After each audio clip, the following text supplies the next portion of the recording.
so far? It's good. Long. Hasn't really stopped since July, since we started.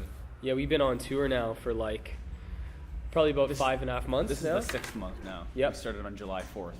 July 5th was the first show in Columbus, Ohio. We pretty much haven't stopped till then. We've been on tour with the Hinder guys before, and shown us a lot of stuff, shown us the ropes. They can polish off a bottle of tequila pretty quick, a lot faster than we can. So we got a lot to work towards. A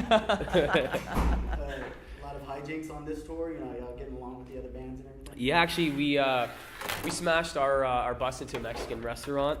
That's a whole story in itself. Yeah. I'll get into that because I've seen that on I think I did Twitter. Oh, probably. Yeah, and it got destroyed, and as it was getting fixed, we actually traveled in Hinder's buses. So Yeah, it was cool. It's getting pretty tight with those boys. Yeah, they're like family now.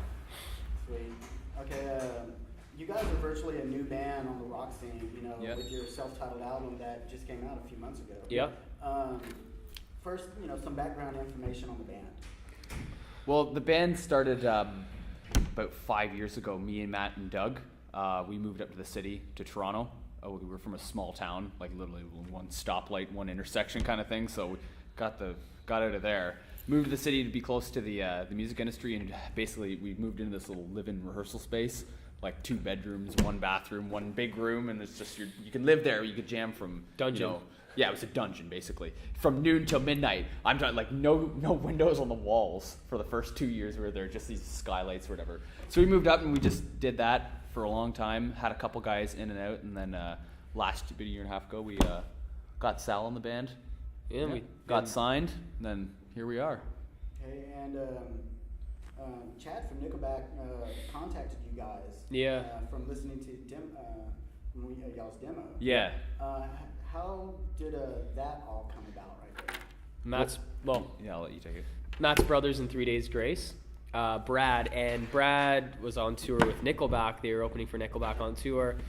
We just had a demo of a few songs, and Brad passed it on to Chad, and Chad called, and no one believed it was him. And Yeah, it was funny. Matt got the call. I think I was in the same room as him. He's like, this isn't Chad. Is it Bill? Are you playing a joke on me? Is someone messing around with me? Like, no, seriously, man, it actually is. Like, oh, sorry. Serious face. Yeah. Okay, your first single, Porn Star Dancing, what were your thoughts for the first time you heard it on the radio? First time we heard it on the radio? I remember actually we were rehearsing downstairs in the basement. We came upstairs to make lunch, and it was playing on 97.7. Yeah, that's right. And we were like, cool. Of course, turned it up and started screaming and jumping around and stuff. Yeah. That's a station that started playing our music when we were independent, so I figured they would be the first to play it anyways once it hit major label status. But yeah, and that radio station really helped almost launch us as a band that was able to tour even just in Ontario. We called up and down the 401, the main highway there.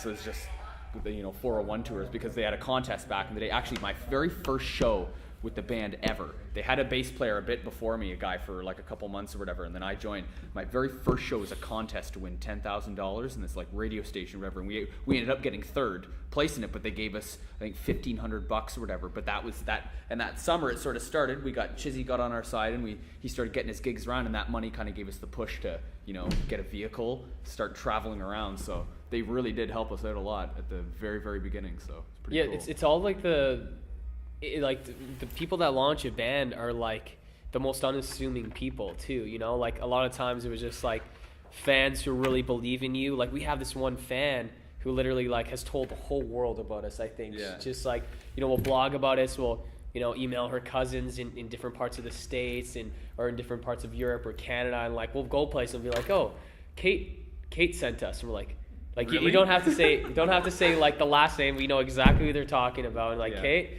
That makes a lot of sense. Yeah. And everywhere we go, it could be in Kalamazoo. There was somebody literally in Kalamazoo. Somebody was just "Hey, I'm a friend of Kate's." We're knew it. Cool. Actually, for that song, y'all have another version that has Ludacris on it. Yeah. How did he come about? Well, he's on the same label. He's on Island Def Jam Records as well, or the Def Jam song, right? So we just sort of pulled some strings through the label and it worked. So. He's also good friends with Chad too. Yeah, that's right too. So kind of like a few different connections there, and we sent him the song, and like literally I think it was a few days later he sent it back with his take on it, and it was just like it stayed the way it was. And yeah, awesome. It's the very first time he laid it down. I think we were at a gig in Barrie or something, in Barrie, Ontario, and Matt had his laptop out before we were doing sound checks. Like, guys, come on, you gotta hear this. I'm like, no way, that's friggin' awesome, man. Cool. Yeah. And the video for it included Ludacris, yeah, and guitarist Zach Wild. Yeah, we met them all that day. Really? Yeah, got to hang out with them. Zach Wild he's so cool. I think that was the really cool one for us, for being big, rock fans, Aussie fans. Yeah. So we've hooked up with him a few times since then at shows and stuff. I think there was a show in Portland. Sal was backstage watching them or whatever when Black Label was on, and the guitar tech just grabbed him. He couldn't find his helper guy, so he's like, "Come here, I need you to help me," and was like switching his amps like from distortion to clean or oh yeah, like just shut down these amps and turn these ones on. I was like, put you to work. All right, cool, see ya. How was it a challenge, doing that video? I mean, with so much. Oh yeah, that was really hard. It was tiring. It was interesting. Yeah, it was interesting. Ludacris has this brand of cognac called Conjure, and we started drinking that like at noon. And here we are at like 9 p.m. and we've just been drinking straight cognac for hours. There was actually one scene where we all had our individual close-up scenes, right? And they're shooting me, and I'm rocking out, and then our tour manager and one of the directors like, "Cut, Sal. Your guitar's not even on you, man." And I was just like air guitaring it, man. Like we were just wasted drunk, man. Yeah. But it was fun, a lot of fun. Cool. Big to the recording.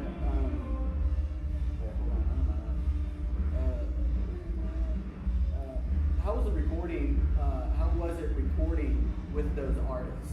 I mean, y'all didn't get to meet them until the video shoot. But how was it, dealing with Chad, getting in contact with him and that whole process? Well, Chad is he's kind of a friend now. Like, we've been working with him for a long time. Actually just performed with him in Nashville. He jumped on stage during Porn Star and did his verse, unannounced and just sang with us. So it's a little bit different with him because we've had a lot of time with him. So he's more a friend now. But, Zach and Ludacris and, all those guys, everything's very viral and internet based now, so you can write a song and be halfway across the world and send it over to somebody and they can just throw their take and throw it back. So that's how we worked with a lot of the people that we that joined us on our record, and we didn't meet them really until shooting the video. Yeah, Chad has a really nice studio outside of Vancouver though, the Mountain View Records. That's where we did the whole record, and they just, you want to write songs, those guys have it down to a science. Yeah. They know how to write a rock song. Yeah, teach you a lot. And teach you a lot and work with you and take an idea and, And, and it shows, not just, with your own music, because y'all do have y'all's own vibe. And, with Chad and Joey working on the album, it brings it out a lot more and everything. Yeah.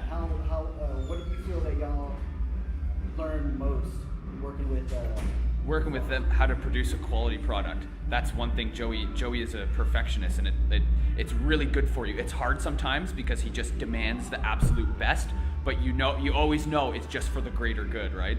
So I think that's the main thing we got, just creating a good song and something that you can be proud of, right? Making it your very best.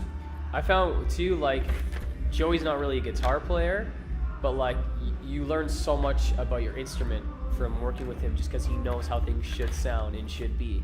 So I found that really cool because I've had numerous guitar teachers and I learned a lot just from him, saying very simple stuff that a guitar player probably wouldn't think of, but just somebody who's a music fan in general.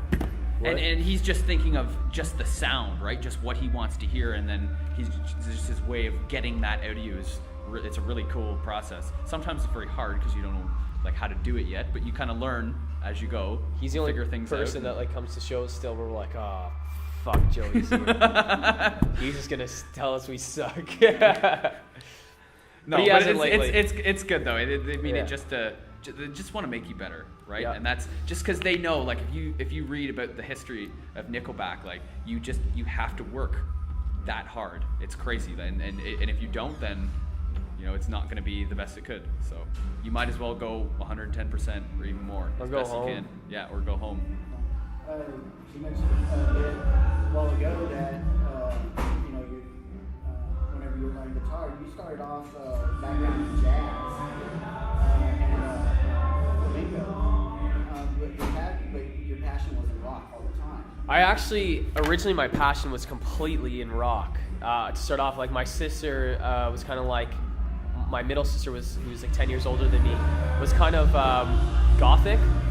And when I was like a kid, I remember going into her room, it was pretty much like painted black and all these crazy posters, you know, of like, you know, Marilyn Manson, you know, Guns N' Roses. So like I fell in love with it. She bought me my first guitar when I was a kid, so I was huge into rock.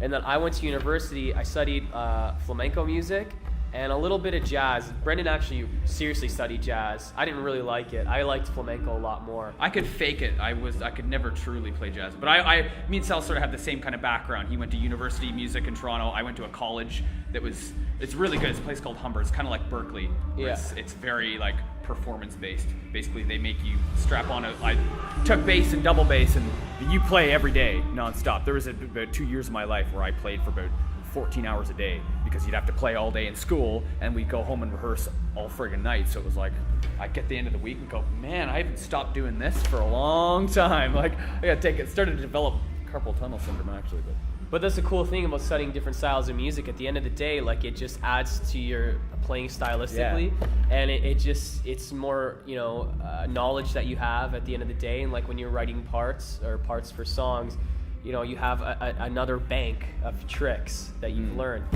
I learned personally from like flamenco it's just like it's all about soul and feel. You know what I mean? Like my professor didn't know how to read a note on a staff. Like he's from Spain, just literally a busker who kind of became, you know, very well known, and that's usually how it happens in that community. And it was just weird to learn so much from a guy who knew nothing theoretically, but could just teach you a lot of feel things. So Yeah. and then that all just kind of comes out in your playing at some point, you know. Yeah, I mean, and it's always like, you get to a certain point in your playing, you're like, okay, I want more. Like, I was a very rock-based kid, too. That's all I listened to, and it's like, okay, I want to, like, expand a little and try harder things and see, like, what else you can do. But it only makes you better. Like, learning jazz, if you can play jazz, you can probably play just about anything else, like jazz and classical. That's freaking stuff is hard, man. She wraps those hands around that